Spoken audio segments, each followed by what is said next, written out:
Are you ready, kids? Hello, it's Employee a Million, and welcome back to SpongeComs. Today's episode is Season 3, Episode 3, or Episode 43 overall, Just One Bite and The Bully, both of which originally premiered on Nickelodeon on October 5th, 2001, the only Season 3 episodes to come out that year.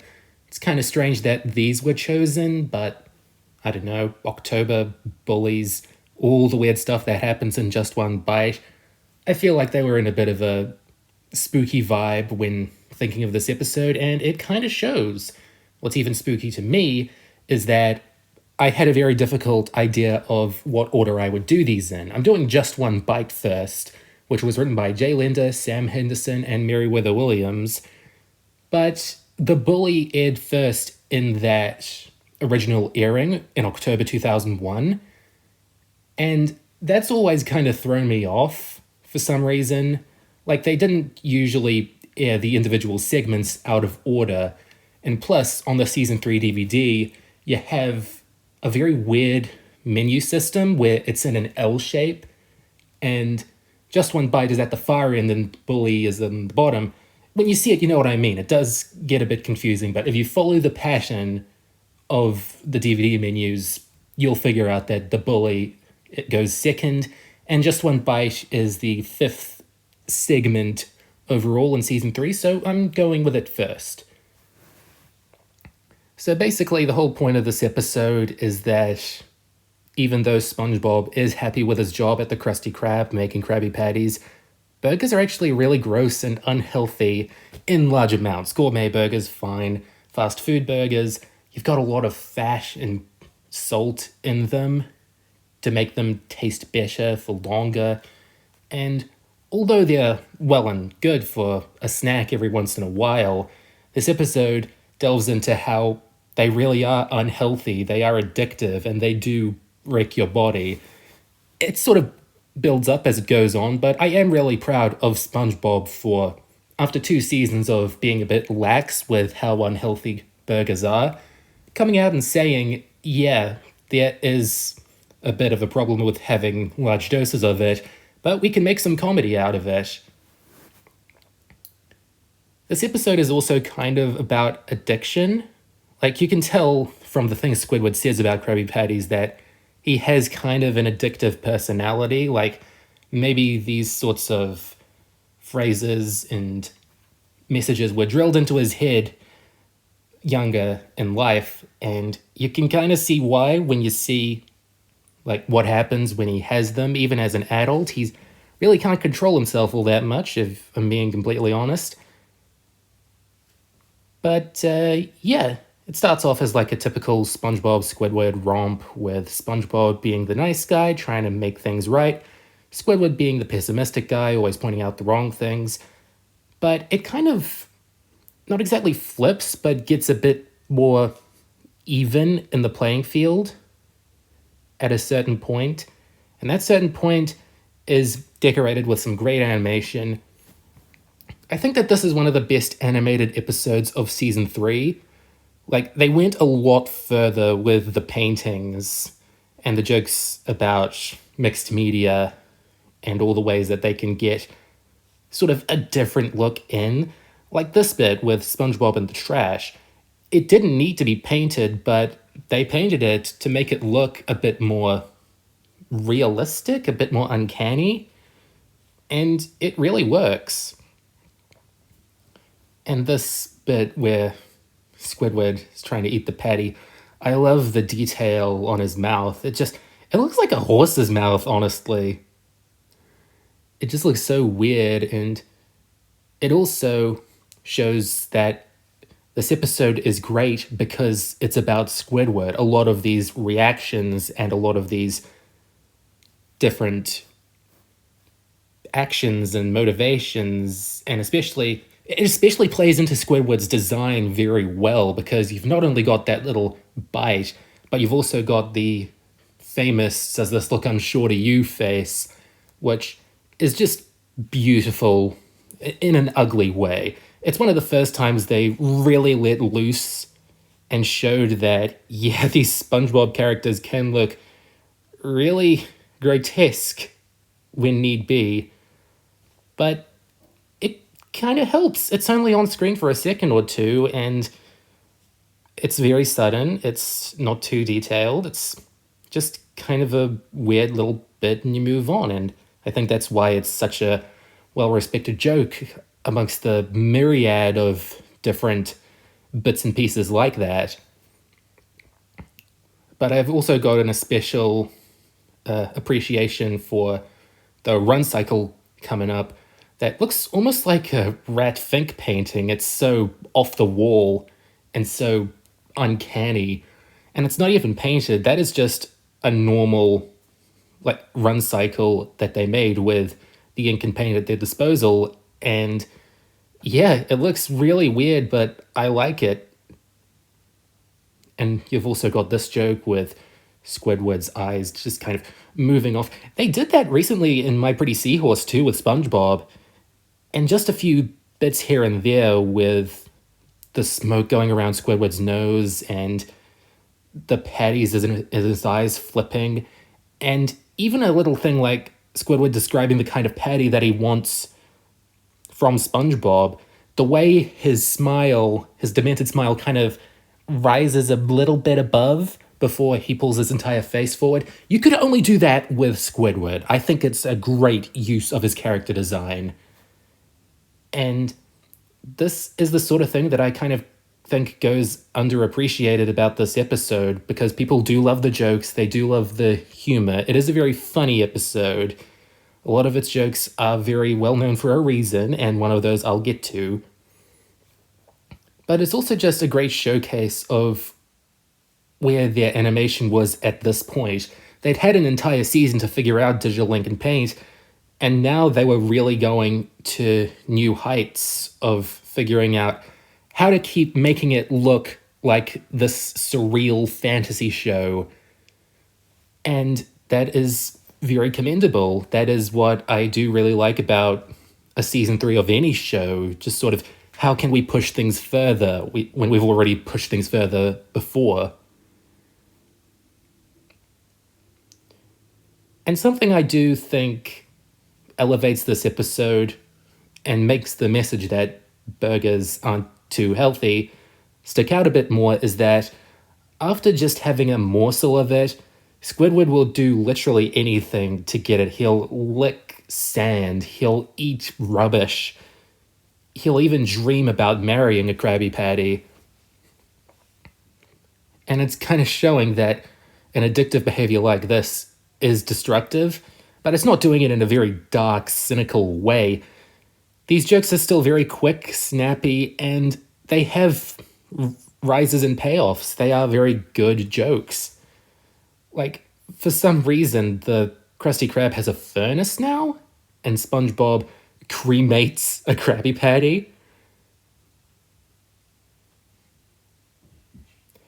I might just spare you the implications of Squidward marrying a burger in this little dream sequence to talk about one of the most infamous things about this episode, and that is the scene in which Squidward tries to get into the Krusty Krab but triggers its security system, which is a bucket of oil and a match. And yeah, it is very violent. It is very unlike season 3 to an extent. And there are many different possible reasons for why it would have been cut. Because of the time this episode aired, October 2001, the most common you saw floating around was that it was cut out of American airings to, make it a more sensitive show in the wake of the September 11th attacks, which were a month earlier. But that doesn't make any sense because this was aired a month after completely intact, and it wasn't censored until 2002, January of that year. And even then, it's sometimes aired in its unedited format, and it's sometimes aired overseas in the unedited format. I didn't even know it was a deleted scene until like 2014, 2015. That's just how, different our cultures are. A second possible reason is because of standards and practices. They probably didn't like so much oil and fire in one scene. And I also probably didn't like the use of doing the same joke twice. I really don't think it's super awful or violent. And honestly, the doing it twice actually makes it a teeny bit funnier, but that's just my sick sense of humor. The third and most cynical reason for cutting it out is likely just to save time in the schedule, because without this scene, this episode is only 10 minutes and 20 seconds long, which is fairly short for a standard length SpongeBob episode. But with the scene, it is around 11 minutes long. And some people do think that it was only cut because Nickelodeon wanted more time for ads. I don't see any 40-second ads going around, so don't know how much weight that holds up. It's very likely the second option, but yeah. Besides that little, not necessarily stain, big bullet point to this episode and its history, I do think that it's a legitimately great episode with some amazing faces, more than two, and it deserves its place in SpongeBob history as not exactly top tier, but one of those neat little gems that you can always rely on. Now, The Bully was written by the Power Trio, Aaron Springer, C.H. Greenblatt, and Meriwether Williams, and I don't know, it's kind of difficult to tell because this is not one of their strongest works together, to put it lightly.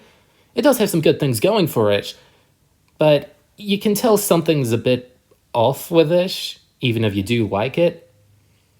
Now, this was the first episode of Season 3 to be broadcast right before Just One Bite, but that doesn't have a whole lot of bearing on the episode's quality or how it would introduce you to the season.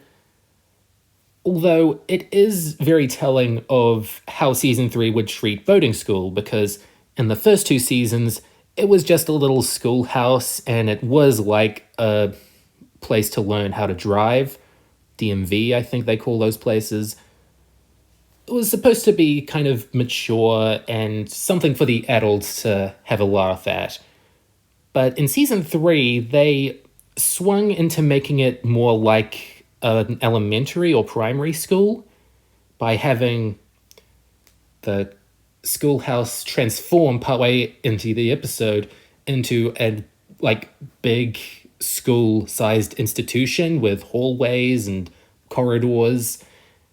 And it is kind of weird that this changed so suddenly, but I don't really think it's the end of the world, but I really don't think that these Season 3 boating school episodes are as good as those in the first two seasons.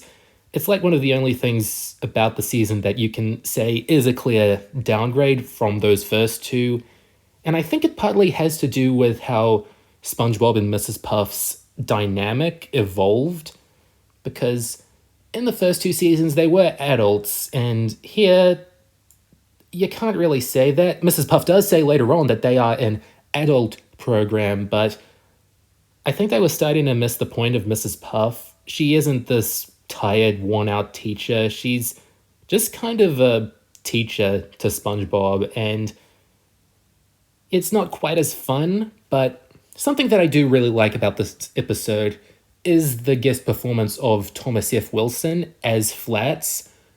Now, I don't know about you, but Flats totally had a reason to kick SpongeBob's butt. That crap he pulled in Sandy's rocket, totally reprehensible. Making him hold a cube in Texas, totally offensive to Triangle lives. And also, Thomas F. Wilson was a regular cast member on SpongeBob now. He played Reg in No Weenies Allowed. He played the Strangler. He played both of Patrick's dads, I think. And, well, he's also best known as playing Biff in the Back to the Future movies, and although Steve and Derek didn't really do stunt casting all too often, when you have the most iconic bully in film history right there in your contacts, you might as well use him. And to be fair, Thomas does do a really great performance as Flats. It is very Biff-like, but, I mean, he looks nothing like Biff. So, I think it works. What doesn't work as well is the character, because although SpongeBob is fairly relatable throughout this episode, he is the one getting picked on. That is understandable. You kind of have to have empathy for him. But the thing is, this episode starts off normal, like getting picked on at school, that sort of normalcy, but as it goes on, it slowly starts to get more surreal in all sorts of different ways.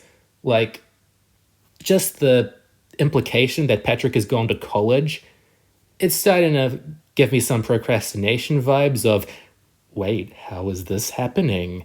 But it isn't this weird dream, it's actually happening. And then, I don't know, after this, it kind of, that sort of like rising surrealism kind of takes a backseat to a very generic telling on the teacher and the teacher misunderstanding thing. I do like in this bully episode that SpongeBob actually does tell the truth about how he's feeling. I do love this shot, as weird as this scene is. I do love this shot of SpongeBob shrinking into the background. Very dramatic and cinematic, and they don't usually do that kind of thing in SpongeBob, so it's great to see. But yeah, this scene, it is great that SpongeBob is doing this at all, because some bully episodes I've seen have the whole you want to be a snitch kind of thing, and that just drags the episode out for the sake of it. I do really respect that they went realistic. They did show that a kid like SpongeBob, because he is basically a kid in this episode, they do show that SpongeBob does have the right to tell the teacher about what's happening. And even though Mrs. Puff misunderstands, it still works. It still kind of takes the story in a new direction.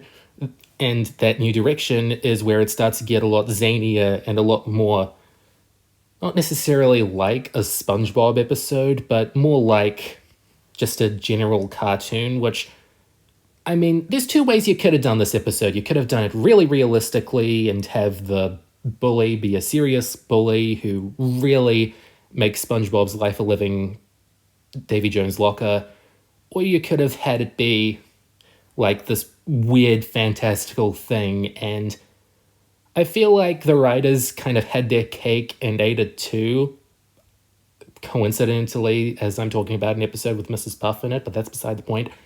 I feel like this point where Flats is in charge of his father is the dramatic turning point where all bets are off. This is just totally chaotic, and it's just kind of strange, the escalation of this episode, where it's kind of going up, then it goes down a bit, then it shoots way up, and then the ending is sort of, well, the ending is another can of worms, but yeah, this episode does start to get insane and cartoony, even by SpongeBob standards, as can be seen by a banana peel slipping up a truck.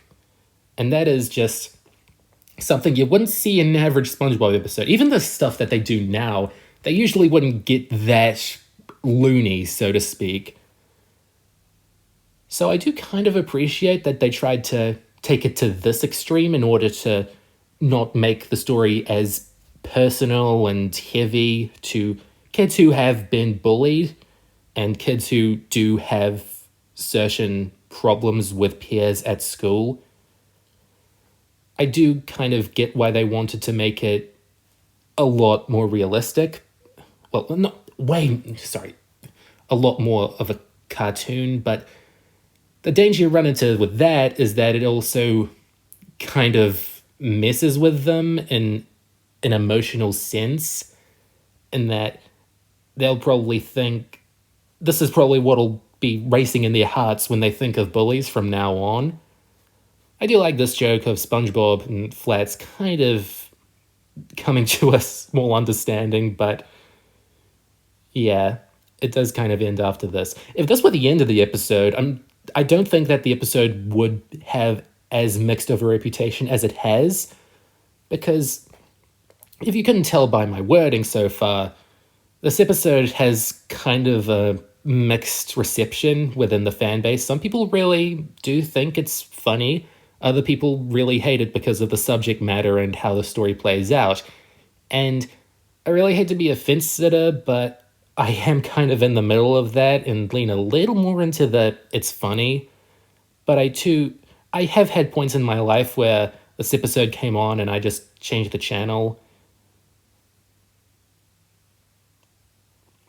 And here we go, the ending. There are some good bits here and there, like Gary getting a camera just to immortalize SpongeBob's butt kicking. But overall, this episode's ending kind of sends a mixed message about bullying, and I think a lot of that has to do with the very last line, because currently, at this point in the episode, it's a little satisfying. You've got Flats getting worn out and confused about SpongeBob because he's absorbent and he is very spongy. Who would have guessed? Like, it makes total sense that SpongeBob would go through this. SpongeBob would have this defense mechanism, and bullies do have their weaknesses, as should any character in anything ever. So the message kind of seems to be understand that your bully is a person and that they do have a weakness that you don't necessarily need to exploit willingly, but you can kind of be less scared of them after knowing that. And yeah, it's back to a schoolhouse, what the heck. But then the way that it ends with a wacky misunderstanding and Mrs. Puff being disappointed in SpongeBob, that is kind of a very cynical way to end the episode. I do like SpongeBob describing a violent road as Violence Road. That is very sharp and in character of him. But then Mrs. Puff ending the episode by saying that she, the teacher, is going to kick SpongeBob, the student's butt. I don't know if that was an ad-lib by Mary Jo Catlett, but I don't know, it just kind of makes the episode a little more dark, and that SpongeBob always has to deal with this at boating school. It doesn't completely wreck everything about the episode for me, but yeah, you could have made a different, funnier ending line. But that was Just One Bite and the Bully. Last week I asked who your favorite pet in SpongeBob was. Rebel Friend and Super Seal each answered Spot. Comic Book Guy also answered Spot, and Puffy Fluffy is the worst mascot ever. Jack McGinn says Gary, and Cutman TV says Rocky. Doesn't like Great Snail Race, but, I mean, there are a few people who do, even those who don't like it. I do think that Rocky's a good idea. So, yeah. Good picks, guys. My question of the week for you this week is, how do you feel about Season 3's take on boating school? Because this isn't really a part of the show that gets as much attention as Squidward and SpongeBob's relationship or Plankton and Krabs's, but it is a part of the show that has changed dramatically as early as the pre-movie era, and I wanted to get you guys' thoughts on it. Next time, in another 2 weeks, I'm going to take a look at episodes about things you lose as you get older, imagination, and your life, in Nasty Patty and the Idiot Box.